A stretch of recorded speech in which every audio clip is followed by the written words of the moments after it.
Hi everyone, welcome back to my YouTube video. If today is your first time here, please subscribe, like and share my videos. In today's video, I'll be sharing with you the easiest method to cut and sew a vintage shirt.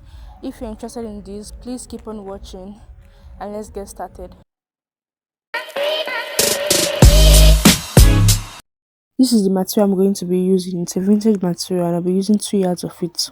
For the front panel, I'll be folding the material into two. The width of this fabric is the biggest circumference of my body, which is my bust area, divided by 4 inches plus 1.5 inch of seam allowance, then plus 5 inches for the button stand. Now we're going to fold in the 5 inches. This 5 inches is very important. Make sure it is exactly 5 inches. After folding, just keep it aside to cut the back piece. For the back piece, the measurement is the same thing as the front, minus the 5 inches. Now we'll go ahead to place the front piece on the back piece. Make sure you place it on it correctly. As you can see over here, the down part is equal and both the width of the front and back are equal. Now on the back piece, we'll measure 3 inches from the end of the front piece.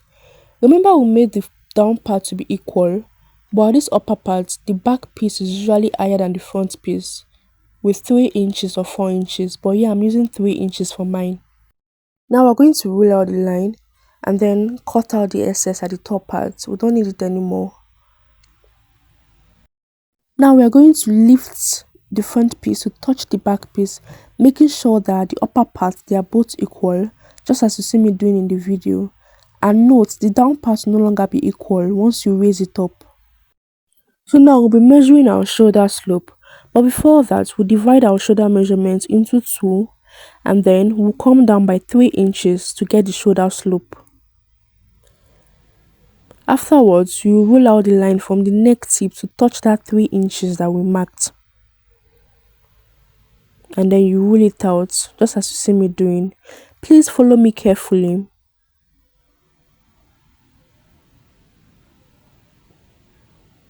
Now we'll go ahead to cut it out.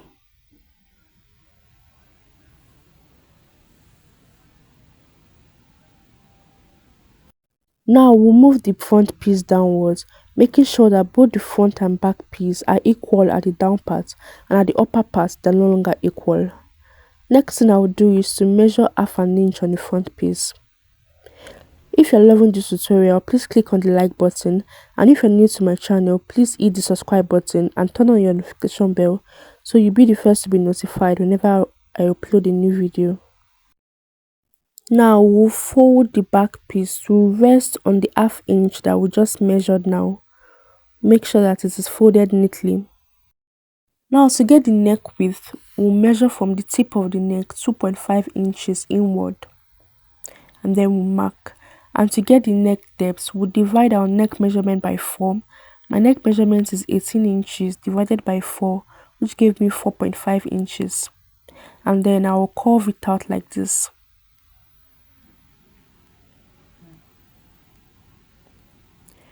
To cut out the neck, you raise the back piece upward and then you cut out the front piece neatly. After cutting the front piece, place the back piece back on that half inch that we measured and then cut it out gently. Just note the way I am cutting it. Please follow me carefully to get a desired outcome for the neckline. If after cutting the back piece is pointed, just trim it a bit. And now this is our neckline. Next thing to do is to mark your shoulder measurement divided by 2 on the shoulder line and also on the bust line.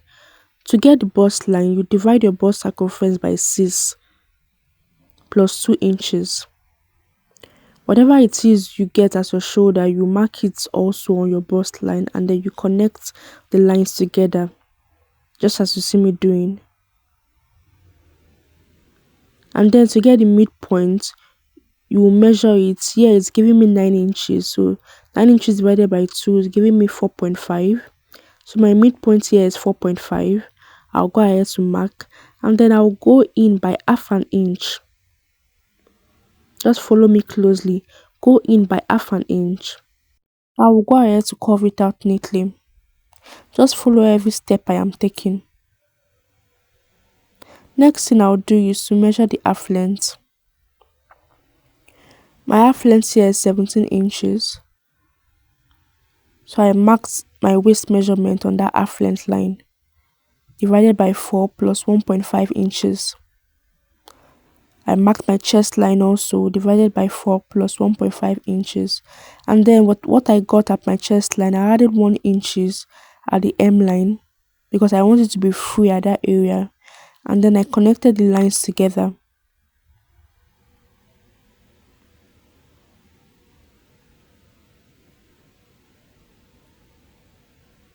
After connecting the lines, you cut. But take note, just look carefully at the way I'm cutting the shoulder part. I raise the back piece upward and then I cut the front piece carefully. Just take note, that curved part that you curved, you will just cut it out exactly the way it is. After cutting the front piece, you will cut the back piece. But while cutting the back piece, you will leave an excess at that armhole area. Just note exactly what I'm doing.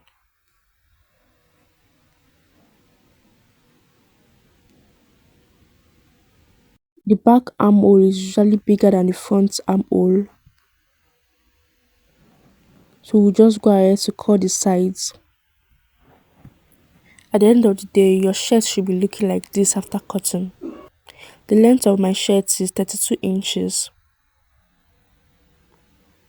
Now the next thing we'll do is to cut the facing of the back. Now we're going to take the front and keep it aside to cut the back facing.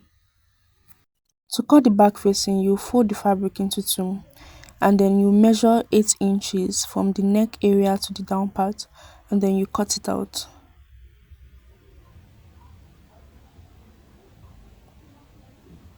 So guys, after cutting, this is how your back facing should be looking like. I will take it aside and focus on the front. Now for the front part, you remember that 5 inches I will folded. Now we'll go ahead now to open it. And after opening, we'll take it to the pressing iron to iron paper stay. Look at how neatly I ironed my paper stay. And look at how bold the crease line is looking.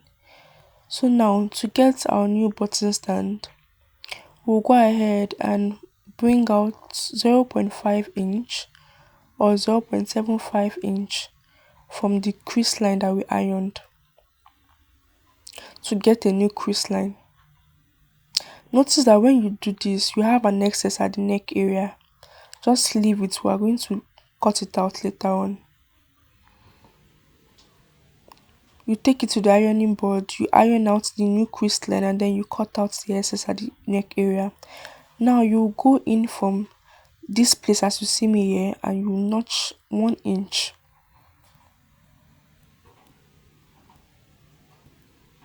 This is the crease line and this is the part that I notched. Now you go ahead to turn it and then you stitch it just like this. Now I have stitches and I'm gonna ahead to also stitch the other part of the neck. I repeated the same thing for the second area and look at the 1 inch. Now for the back facing, we'll take it to the pressing iron to iron inward half an inch. And then we'll turn it and then fold the middle line. So this is the middle line right here. For the back piece, we'll also make sure that we iron out the middle line and then look at how the middle line is looking. We'll go ahead to place the middle line on top each other so that it becomes equal at the back and one side will not be too long. Now we'll pin it and take it to the sewing machine to sew the downside. So now I have gone ahead to sew it. This is how neat our cloth is coming out. Can you see how beautiful the shirt is becoming? Now to join the shoulder, just follow exactly what I'm doing. Make sure you follow me well to get a desired outcome of the shirt. You take one part of the front piece to join the back piece, just like this. So now that front piece, you will go ahead to take the facing that we just sewed on the back piece, you take it and then you join it together like this. Please follow me carefully. Just make sure that you join it like this, and then the back piece itself, that's the shirt, we'll go ahead to turn it over. Just look closely at what I'm doing. We'll go ahead to turn it over to come to the front area as the place that we started holding from beginning. You go ahead to turn it such that at the end of the day it looks like this. So now we have both the three shoulder area meeting itself. Once you have your result like this, you go ahead to stitch it, and then this is how it looks like. This is how neat it looks like. You go ahead to repeat the same thing for the other front piece.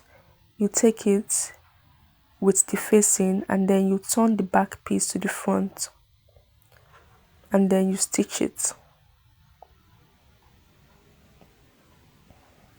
After stitching, your shoulder area will be looking like this. Can you see how neat it is, guys? So now to get the armhole measurement to cut the sleeve, you fold both the front piece and the back piece such that it looks like this. Notice that now we have a new shoulder area. That place we stitched is not the shoulder, but rather this place right here. Sorry guys, the part I filmed for the sleeve did not record. But this is how your sleeve should be looking like. Now on that shoulder area, we'll go ahead to notch it. Repeat the same thing for the other side. Make sure it is equal and then you notch it. Now we'll place the notched part of the sleeve on the notched part of the shoulder and then we'll sew it. So guys, this is how it should be looking like. This is how it should be looking like. Now we'll take it to the sewing machine to sew 1 inch. Repeat the same thing for the other side. Take it to the sewing machine to sew 1 inch also from the sleeve area downward, just like this. Can you see how our shirt is looking so fine? Now for this flap area, we'll cut out any gum and then we'll place it inside to make sure that that place does not open. Just fix in your Emmy gum like this. Make sure that it is neatly placed. Now I'll take it to the pressing iron to iron it. So this is how it looks like. Can you see? It's no longer opening again. Now to cut the shoulder, we'll measure from this place now, minus the 1 inch. We'll go ahead to measure from this area to the other side, just to get our neck measurement. As you can see here, mine is 18 inches. Now to cut the cam collar, you iron paper stay or air stay on your fabric. You fold it into 2 and then you roll out your starting line. Then from the folded area, you measure your neck measurement divided by 2 plus half an inch. Then you go up from that area by 3.5 inch, depending on how wide you want your cam collar to be.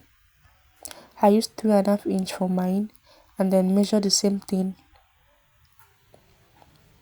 My neck measurement divided by 2 plus half an inch. Then I ruled it just like this.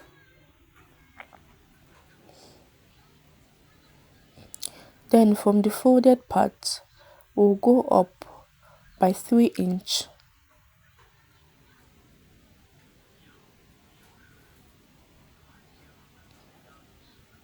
Then we'll connect both lines together. Just follow exactly what I'm doing. Make sure that you rule it out using this curved part of the ruler, and then you cut it out just like this.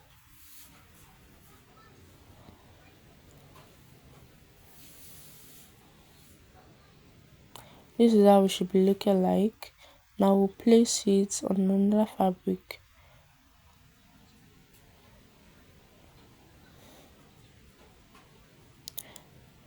And then we'll stitch from this area to this area. Do not stitch this area, just stitch from there to there.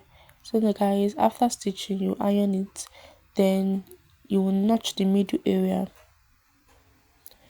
and then you fold your neck area into two and also notch the middle area.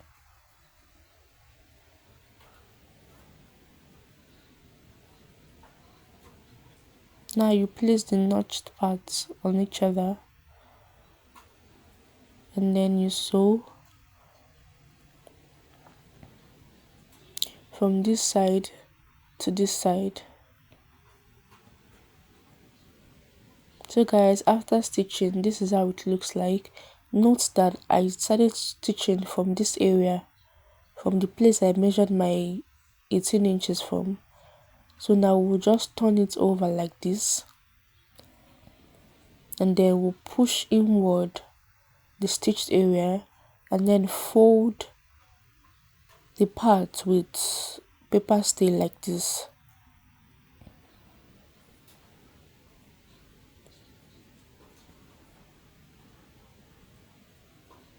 And then we'll stitch it. So guys, this is how our cap collar is looking like. Can you see how neat it is? And now we'll just make sure that we fold it properly, and then we'll take it to the pressing iron to iron it out just like this. After ironing, you just go ahead to tack your buttons, fix your buttonhole, and then guys, this is the final look of our vintage shirt. Look how beautiful it came out. If you enjoyed this tutorial, please like, leave a comment, and share this video. Thanks for watching. See you in my next video. Bye.